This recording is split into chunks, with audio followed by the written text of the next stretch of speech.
Hello everyone, मेरा नाम आकाश अकेला, स्वागत है आपका अल्फा क्लासेस में। तो हम लोग शुरू कर चुके हैं अपना बेसिक मैथमेटिकल का पार्ट, है ना।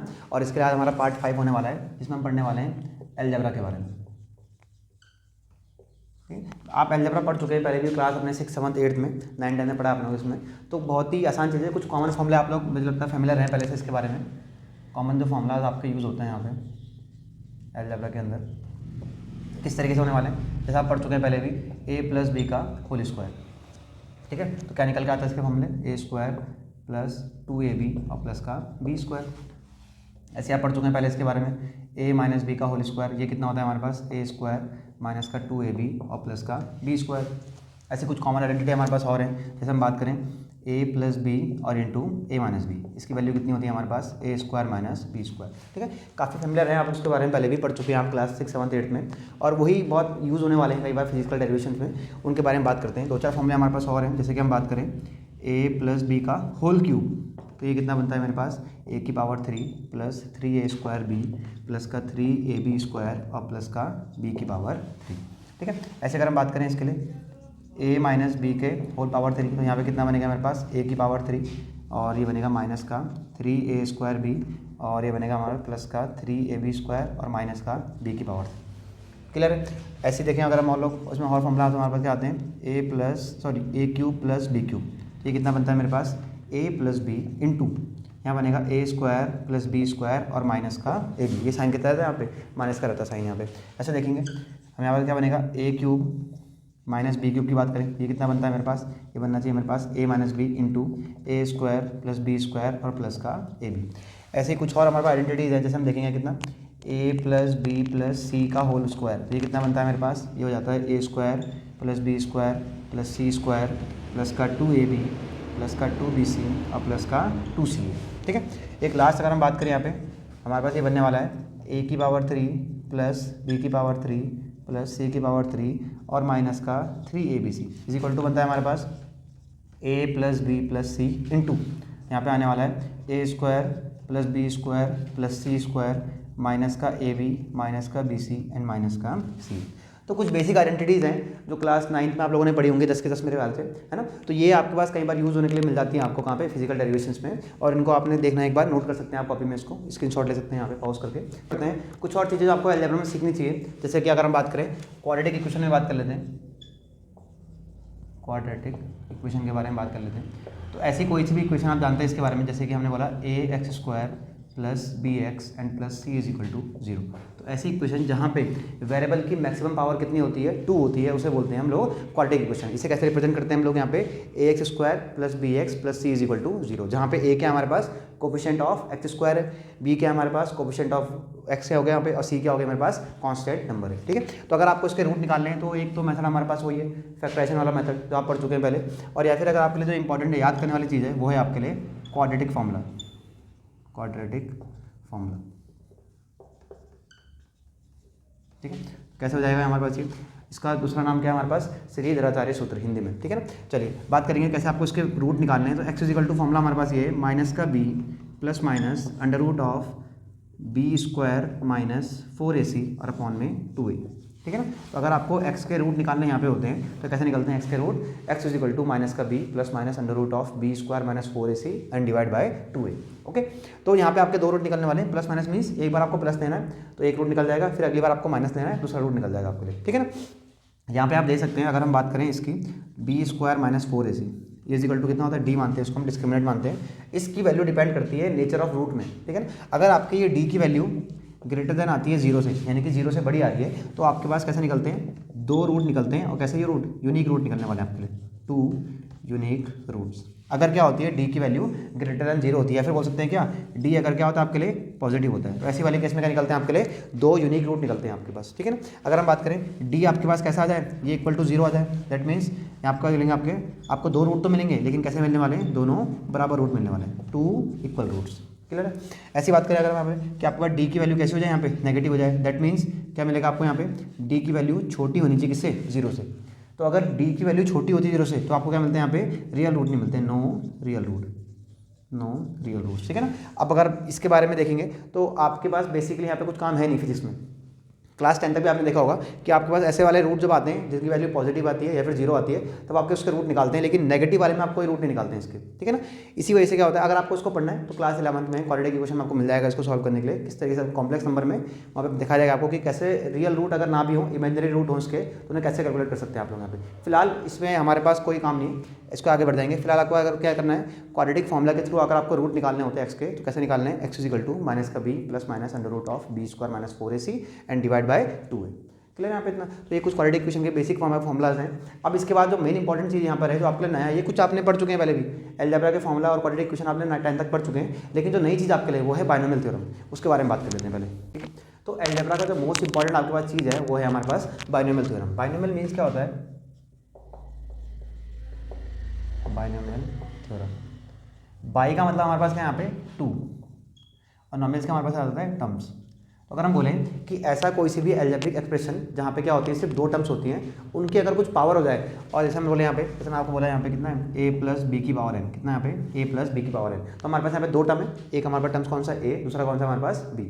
अगर इसकी कुछ पावर यहाँ पे n है, जो कि मतलब होल नंबर भी हो सकती है, फ्रैक्शन भी हो सकती है, कुछ भी हो सकती है, तो अगर आपको इसको कैलकुलेट करना हो तो वहाँ पे काम आती है हमारे पास कौन सी, बाइनोमियल थ्योरम। क्लियर है यहाँ पे इतना। तो बाइनोमियल मतलब जहाँ पे 2 टर्म होते हैं, ऐसा एक्सप्रेशन जहाँ पे क्या हो आपके पास सिर्फ 2 टर्म आपको मिलती है, उसे बोलते हैं आप लोग यहाँ पे बाइनोमियल थ्योरम। अब इसके लिए कुछ आपके पास पूरा फॉर्मूला है, उसके बारे में बात कर लेते हैं पहले कि भैया थ्योरम कहती क्या है। वो कहती है कि अगर a प्लस बी की पावर कितनी आपके पास n होती है, तो ऐसी कंडीशन में आपको लिखना कैसे इसको, पहले आप यहाँ पे लिखेंगे a की पावर n, क्या लिखना है आपको यहाँ पे a की पावर n, शुरुआत में तो आपको a की पावर n मिलने वाला है, प्लस आपको क्या करना है, यहाँ पे आपको यहाँ पे लिखना है nc1, क्या लिखना है यहाँ पे nc1। इसको समझाएंगे आपको, इसे वैसे बोलते हैं बाइनोमियल कोफिशिएंट, लेकिन इसकी वैल्यू कैसे कैलकुलेट करनी है उसके बारे में बताएंगे आगे जाके। अब करना क्या आपको यहाँ पे देखिए, आपको a की पावर को तो कम कर देना है, पहले यहाँ पे a की पावर कितनी थी, n थी, अब कर देंगे इसको 1 कम, तो क्या हो जाएगी यहाँ पे a की पावर n-1, कितना होने वाला है, a की पावर n-1, और सिंपल आपको लिख देना है यहाँ पे b, क्या लिखना है आपको यहाँ पे b की पावर 1। क्लियर है यहाँ पे इतना। आगे बढ़ेंगे, प्लस यहाँ पे आएगा मेरे पास nc2, a की पावर को और कम कर दो तो कितना बनेगा मेरे पास, ये a की पावर n-2, और b की पावर को बढ़ा दीजिए। यहाँ पे हो क्या रहा है, अगर यहाँ पे आपको b दिख रहा है, b है नहीं हमारे पास यहाँ पे, लेकिन अगर मैं ऐसे बोलूँ कि यहाँ पे b की पावर 0 थी, तो b की पावर 0 का होने का मतलब कितना है, 1 होता है। क्लियर है। आगे बढ़े, तो यहाँ पे पहले b की पावर 0 थी, यहाँ पे कितनी हो गई, b की पावर 1 हो गई। अब आपको और आगे चलना है और b की पावर को बढ़ाते हुए चलना है यहाँ पे, तो कितना बढ़ेगा यहाँ पे, b की पावर 2 हो जाएगा यहाँ पे। क्लियर है। a की पावर को तो आपको घटाना है और b की पावर को आपको बढ़ाते रहना आगे के लिए। फिर आगे बढ़ेंगे और तो यहाँ पे कितना आएगा, nc3, और a की पावर कितनी आएगी, n-3, और b की पावर 3, एंड सो ऑन, ऐसे ही चलता रहेगा यहाँ पे, और लास्ट में आपको मिलेगा यहाँ पे b की पावर है। आपको b की पावर तब तक घटानी है, सॉरी तब तक बढ़ानी है जब तक b की पावर मैक्सिमम ना हो जाए n के बराबर की। क्लियर यहाँ पे इतना। तो शुरुआत में आपको a की पावर n से स्टार्ट करना है, और फाइनली आपको कितना मिलेगा यहाँ पे, b की पावर n मिल जाएगा लास्ट में। ठीक है ना। थोड़ा सा कंफ्यूजिंग है, नई चीज़ है, समझाते हैं इसको डीप में। जैसा एग्जांपल हमने लिया, लेट से हमने बोला यहाँ पे हमारे पास है a प्लस बी की पावर 4, कितना है हमारे पास, a प्लस बी की पावर 4। क्लियर है। तो पहले का लिखना आपको यहाँ पे, पहले समझना a की पावर n की वैल्यू कितनी है मेरे पास 4, तो कितना बनेगा ये a की पावर 4। ठीक है। आगे बढ़ते हैं, प्लस यहाँ पे कितना लिखना है आपको, nc1। देखो अब n यहाँ पे कितनी है, एक्चुअल में n की वैल्यू 4 है, तो कितना आएगा हमारे पास 4c1, कितना हो जाएगा 4c1। अब करना क्या है आपको, a की पावर को कम करना है और b की पावर को बढ़ाना है। तो a की पावर कितनी है मेरे पास 4, तो यहाँ पे कितना हो जाएगा a की पावर 3। ऐसी यहाँ पे b की पावर 0 थी, तो यहाँ पे कितना हो जाएगा b की power 1, that is b।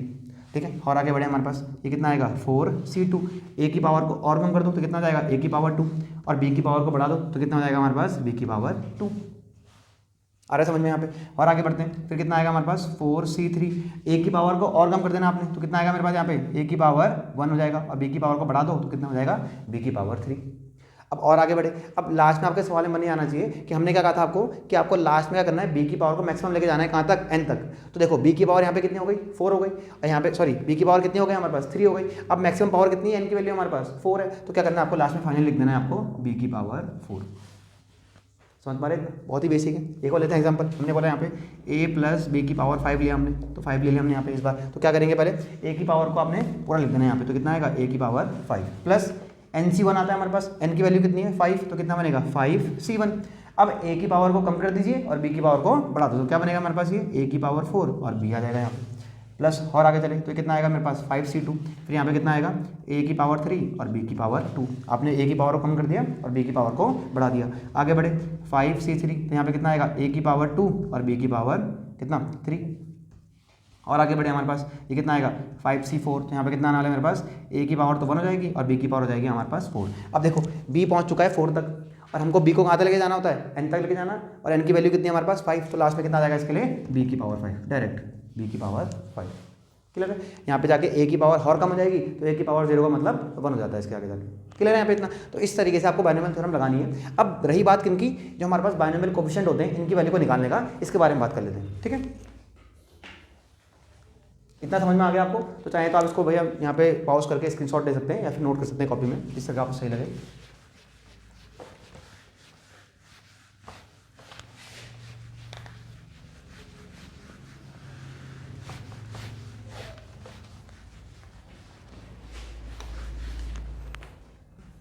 Okay, तो अब बात कर लेते हैं कि आपको बाइनोमियल जो कोफिशिएंट आपके पास हैं, इनकी वैल्यू कैसे कैलकुलेट करते हैं यहाँ पे। ठीक है ना, तो इसके लिए आप कॉम्बिनेशन हम यूज़ करेंगे यहाँ पे। तो ये बनता है हमारे पास NCR, फॉर्मूला इसके लिए हमारे पास NCR इज इक्वल टू होता है हमारे पास factorial of n divide by n minus r का factorial n multiply by r का फैक्टोरियल। अभी फैक्टोरियल कुछ नया चीज़ आया है हमारे पास, फैक्टोरियल कुछ नहीं है हमारे पास। जैसे मैंने बोला आपको कि लेट से आपको 5 का फैक्टोरियल निकालना है, इसका मतलब ये होता है कि आपको 5 के फैक्टर करने हैं 1 तक और सबको आपस में मल्टीप्लाई करना है। किस तरीके से हमने बोला यहाँ पे 5 इंटू और कम करो 4 इंटू 3 इंटू 2 इंटू 1, यानी कि आपको 5 को तोड़ते हुए लेकर आना है कहाँ तक, 1 तक, और सभी को क्या करना है बीच में यहाँ पे मल्टीप्लाई कर देना है। ऐसे हमने बोला आपको कि जैसे आपको 6 फैक्टोरियल निकालना है तो कैसे निकालेंगे 6 into 5 into 4 into 3 into 2 into 1, और बाकी सभी की यहाँ पे मल्टीप्लाई कर देनी है आप लोगों ने। इसे बोलते हैं फैक्टोरियल। ठीक है ना, तो अगर आपको NCR निकालना होता है तो फॉर्मूला क्या बनेगा इसके लिए, n factorial divide by n minus r का फैक्टोरियल और इंटू r का फैक्टोरियल। एग्जाम्पल हमने लिया, लेट से हमने बोला यहाँ पे कि आपको निकालना है 4C2 निकालना है। क्या निकालना है 4C2। तो n की वैल्यू कितनी है मेरे पास 4 हो गई, r की वैल्यू कितनी हो गई 2 हो गई। तो कैसे निकालेंगे यहाँ पे, पहले n फैक्टोरियल, इसका मतलब 4 का फैक्टोरियल, फिर अगर आपको यहाँ पे n माइनस r का फैक्टोरियल यानी कि 4 माइनस 2 का फैक्टोरियल और इंटू r का फैक्टोरियल, यहाँ पे जाएगा 2 का फैक्टोरियल। क्लियर यहाँ पे इतना करिए जरा इसका फैक्टोरियल, ये कितना आएगा मेरे पास 4 into 3 into 2 into 1 and divide bye 4 minus 2 कितना होता है 2 का फैक्टोरियल, तो यहाँ पे कितना आएगा 2 इंटू 1 और 2 का फैक्टोरियल ये भी कितना आएगा 2 इंटू 1। अब जो चीज़ कट रही है उन्हें काट देंगे, देखो यहाँ पे 2 2 जा कितना जाते हैं 4, ये आपस में कट जाएगा यहाँ पे, तो बाकी बचे हुए की मल्टीप्लाई कर देंगे 2 3 जा 6, तो वैल्यू कितनी आ गई इसकी 6 आ जाएगा यहाँ पे। क्लियर है। एक और एग्जांपल लेते हैं, हमने बोला यहाँ पे कि आपको निकालना है 5C2 निकालना है। कितना निकालना है 5C2, कैसे निकालेंगे, ऊपर तो आएगा 5 का फैक्टोरियल, नीचे कितना आएगा 5 माइनस 2 कितना होता है 3 का यहाँ पे, तो यहाँ पे कितना आएगा 3 का फैक्टोरियल, और फिर आपको करना है r का फैक्टोरियल यानी कि 2 का फैक्टोरियल कर देंगे। ठीक है, अब देखो कई बार बड़े नंबर आएंगे आपको यहाँ पे, तो ऐसा नहीं आपने सबको पूरा खोलना है, आपको ध्यान देना है कि ऊपर जो फैक्टोरियल है क्या नीचे कुछ उससे छोटा है, बिल्कुल मिलेगा आपको छोटा यहाँ पे, तो नीचे छोटा कौन सा है 3 है यहाँ पे, तो आपको इसको 3 फैक्टोरियल तक खोलना है। कैसे करके, हमने बोला इसको 5 मल्टीप्लाई बाय 4 और इंटू 3 फैक्टोरियल, हमने पूरा नहीं लिखा इसको, हमें पता है कि नीचे भी 3 है तो कट सकता है इसके साथ ही, तो हमने इसको यहाँ पे 3 फैक्टोरियल तक रोक दिया इसको यहाँ पे, एंड डिवाइड बाय 3 फैक्टोरियल खोलेंगे नहीं यहाँ पे क्योंकि इसको काटना है हमने यहाँ पे इससे, और साथ में लिखेंगे 2 का फैक्टोरियल यानी कि 2 इंटू 1, ये 3 से कट जाएगा 3 है ना, 2 से काटेंगे 2 2 जा 4 और 5 2 जा कितना जाएगा आपके यहाँ पे 10, तो वैल्यू कितना आ गया आपके पास 10 आ गई। तो इस तरीके से आप निकाल सकते हैं कोई भी अपने लिए बाइनोमियल कोफिशिएंट। क्लियर है यहाँ पे इतना। अब एक क्वेश्चन ट्राई करके देखते हैं और समझते हैं किस तरीके से आपको इसको यूज़ करना है यहाँ पे बाइनोमियल थ्योरम को। लेट से हमारे पास कोई फॉर्मूला है हमारे पास, जैसे कि हमने बोला a प्लस बी की पावर 4 ले लेते हैं। ठीक है ना, तो करना कैसे है बाइनोमियल थ्योरम में, पहले आपको लिखना है यहाँ पे a की पावर 4 लिख दिया। ठीक है, फिर करना आपको यहाँ पे NC1, n कितना है मेरे पास 4, तो कितना आएगा यहाँ पे 4C1। अब a की पावर को कम करना है और b की पावर को बढ़ा देंगे, तो a की पावर कितनी जाएगी हमारे पास 3 और b की पावर 1 प्लस 4C2, यहाँ पे कितना आएगा a की पावर 2 b की पावर 2 प्लस 4C3, a की पावर तो 1 हो जाएगी और b की पावर 3 हो जाएगी। लास्ट में आपको b को लेकर जाना पड़ता है n तक, तो यहाँ पे कितना हो जाएगा मेरे पास b की पावर 4। ठीक है यहाँ पे। अब देखिए बाकी सब तो ठीक है यहाँ पे, लेकिन आपके पास क्या है, अब बचे हैं कौन से हमारे पास बाइनोमियल कोफिशिएंट बचे हैं, इनकी वैल्यू निकालनी पड़ेगी आपको। कैसे निकालेंगे देखो, अगर हम बात करें यहाँ पे 4C1 तो क्या होने वाला है देखो जरा, पहले आएगा 4 फैक्टोरियल आना चाहिए n फैक्टोरियल, फिर आता है n minus r that means 4 minus 1, ये कितना होता है मेरे पास 3 फैक्टोरियल और इंटू r का फैक्टोरियल यानी कि 1 का फैक्टोरियल। ठीक है, वैल्यू निकाल लेते हैं फटाफट से इसकी। अब मैंने 4 को तोड़ा कहाँ से, 4 इंटू 3 फैक्टोरियल, क्योंकि नीचे 3 फैक्टोरियल है हमारे पास, और इंटू यहाँ पे कितना आएगा 3 फैक्टोरियल। 1 का फैक्टोरियल तो बेटा कितना होता है 1 ही होता है, 3 से काट देंगे 3 को कितना आएगी वैल्यू आपके पास 4 आ जाएगी यहाँ, तो 4C1 की वैल्यू कितनी होगी आपके लिए 4 हो गई। ऐसी बात करें हमारे पास दूसरा कौन सा है 4C2, यहाँ पे कितना आएगा 4 factorial divide by n minus r that means 2 factorial, 4 minus 2 कितना होता है 2 होता है, और इंटू क्या करेंगे r फैक्टोरियल, यहाँ पर लगा दिया हमने 2 फैक्टोरियल। इसे तोड़ेंगे हम यहाँ पे, तो 4 into 3 into 2 factorial and divide bye 2 factorial और इंटू 2 इंटू 1, देखो 2 से कट जाएगा 2, इसको पूरा नहीं खोलना है आपने, इतना छोड़ देना है। ठीक है, और 2 से काटेंगे 2 4 को कितनी बार कटेगा 2 टाइम्स कट जाएगा, 2 3 जा कितना हो गया 6 हो गया। ठीक है। अगला बात करते हैं, हमारे पास कितना है 4c3, तो ये कितना आएगा मेरे पास 4 factorial divide by n minus r, that means 4 minus 3, ये कितना होता है मेरे पास 1 का फैक्टोरियल, और इंटू आर का फैक्टोरियल, आर कितना है मेरे पास 3 फैक्टोरियल। ठीक है जी, सॉल्व करो इसको जरा, ये कितना आएगा 4 इंटू 3 फैक्टोरियल डिवाइड बाय 1 का फैक्टोरियल 1 ही होता है, और नीचे आ जाएगा 3 फैक्टोरियल, 3 से कट जाएगा 3, कितना बचेगा हमारे पास यहाँ पे 4 आ जाएगी इसकी वैल्यू। तो 4c1 की वैल्यू कितनी आई आपके पास 4 आई है, रखो जरा वैल्यू को पुट करके यहाँ पे, तो ये कितना बनेगा मेरे पास a की पावर 4, 4c1 की वैल्यू कितनी है 4, तो यहाँ पर लगाइए जरा 4 प्लस का 4 a की पावर 3 और b आ जाएगा, प्लस लगाया आपने। 4c2 की वैल्यू कितनी है आपके लिए 6, तो कितना आएगा मेरे पास ये 6 a की पावर 2 b की पावर 2, प्लस लगाया आपने। 4c3 की वैल्यू कितनी है हमारे पास 4, तो कितना आ जाएगा हमारे पास ये 4 इंटू a b की पावर 3 और लास्ट में आ जाएगा b की पावर 4। तो इस तरीके से आप किसी भी बाइनोमियल को अगर उसकी पावर यहाँ पे n होती है उसे आप एक्सपेंड कर सकते हैं बाइनोमियल थ्योरम के अकॉर्डिंग। क्लियर यहाँ पे इतना, कुछ आपको क्वेश्चन यहाँ पे दे रहे हैं होमवर्क के लिए कि ताकि आपकी प्रैक्टिस बढ़िया बने। ठीक है, प्रैक्टिस करेंगे तो आपको समझ में आ जाएगा इसमें, जैसे हम बोले a प्लस बी की पावर 9, सेकेंड हमारे पास है 1 प्लस 2x की पावर 3, या फिर इसको कर देते हैं 5। ठीक है, और थर्ड है आपके पास 99 की होल पावर 4, इस तरीके से। ठीक है, ये 999 है हमारे पास। अगर आप इसको सॉल्व करें, अगर मैं इसको ऐसा लिखूँ 1000 माइनस 1 की पावर 4, तो इस तरीके से सॉल्व कर सकते हैं आप, ये बन जाएगा आपके लिए a, ये बन जाएगा b। क्लियर है, तो इस तरीके से बाइनोमियल थ्योरम का आप यूज़ करेंगे फिजिक्स में अपने, और इसको बेहतर समझ बना पाएंगे इसकी। क्लियर है यहाँ पे इतना। वीडियो अगर पसंद आए तो लाइक करें, शेयर करें, सब्सक्राइब करें, अपने दोस्तों के साथ शेयर करें जिनके काम आ सके। ठीक है, और पूरा प्लेलिस्ट बनाएं। अगर आप शुरुआत से देखना चाहते हैं तो बाइनोमियल का बेसिक मैथमेटिकल टूल्स का पूरा एक प्लेलिस्ट बना चुके हैं हम यहाँ पे, आप उसमें देख सकते हैं। ठीक है, थैंक यू सो मच।